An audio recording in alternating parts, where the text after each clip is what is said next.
Caneva vuol dire cantina nel dialetto veneziano, quindi era la cantina di Venezia.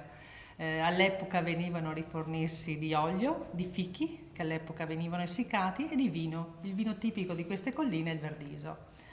Noi principalmente siamo un'azienda familiare intanto perché la maggior parte del lavoro la facciamo in due, quando sono a casa le figlie in cinque, perché anche le figlie ancora studiano.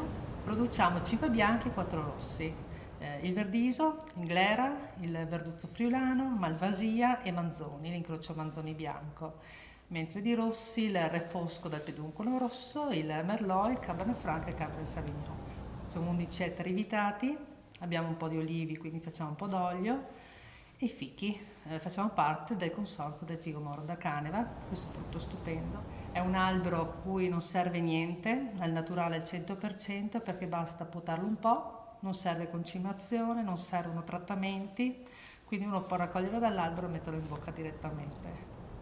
Tradizionale il Verdiso, tradizionale il figo moro e tradizionale l'olio, mentre gli altri vitigni sono tutti importati. C'è vabbè, il Refosco, il Verduzzo e Malvasia che sono tipici friulani, mentre gli altri vitigni sono internazionali.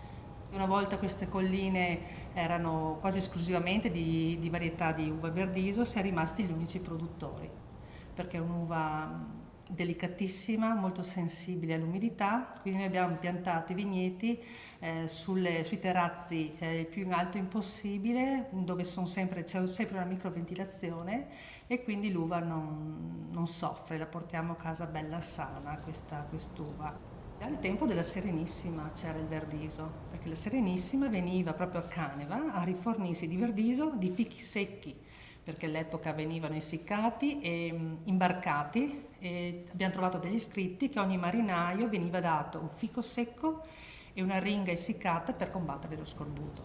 E poi l'olio, perché qua l'olio è sempre esistito. Caneva come comune del Friuli fa più olio proprio di tutto il Friuli come comune, perché moltissimi, perché c'è stata una gelata negli anni 50, quindi la coltivazione dell'olivo è stata abbandonata.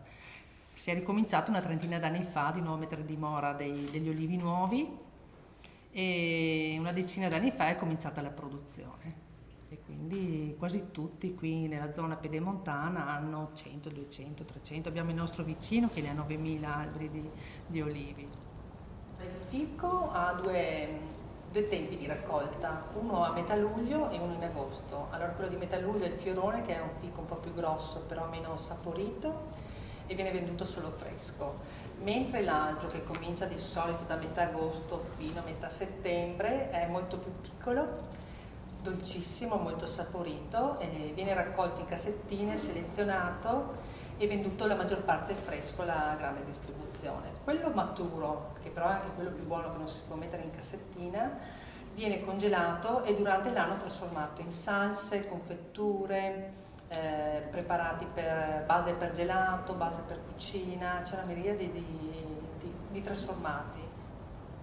Le colline qui erano tutte all'abbandono, piene di rovi, piene di sterpaglie. Ha cominciato mio papà comprando questo casale, col terrazzamento del terreno sono state scoperte queste viti che poi si è saputo che erano Verdiso. E quindi si sono fatte le talee, le viti e rimesso di nuovo Verdiso. Si è provato a vinificare queste viti che facevano Verdiso, questa uva molto buona che faceva questo vino particolare, è partito tutto così.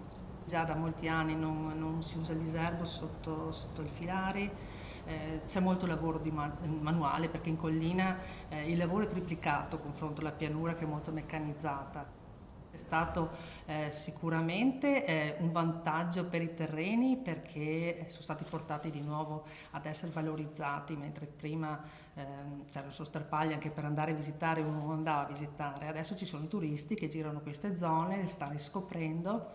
La flora e la fauna sono stupende qui perché hai visto le orchidee, ci sono tantissimi insetti, le salamandre ci sono ancora qua, ci sono le poiane, i falchetti, i cervi, il tasso abbiamo anche, quindi è un terreno che anche se è stato modificato ha rispettato quello che era nella natura. La valorizzazione che dà alle colline, dico io, intanto è il paesaggio. sicuramente. Da vedere una collina piena di rovi a vedere una collina con una coltura tenuto bene, secondo me dà un valore aggiunto a una comunità. Anche con l'amministrazione stanno valorizzando le malghe, i sentieri, quindi si comincia questo circuito del turismo. Stiamo aspettando un po' che le figlie crescano, sono grandine però hanno ancora impegni di studio e quindi da dedicare, se ne avranno voglia, da prendere in mano magari la parte un po' agrituristica di questa possibile agrituristica di questa azienda. Il panorama c'è, il posto è stupendo, il microclima veramente particolare perché d'inverno non gela mai ed d'estate c'è l'assenza di rugiada, sempre ventilato, quindi si sta da Dio.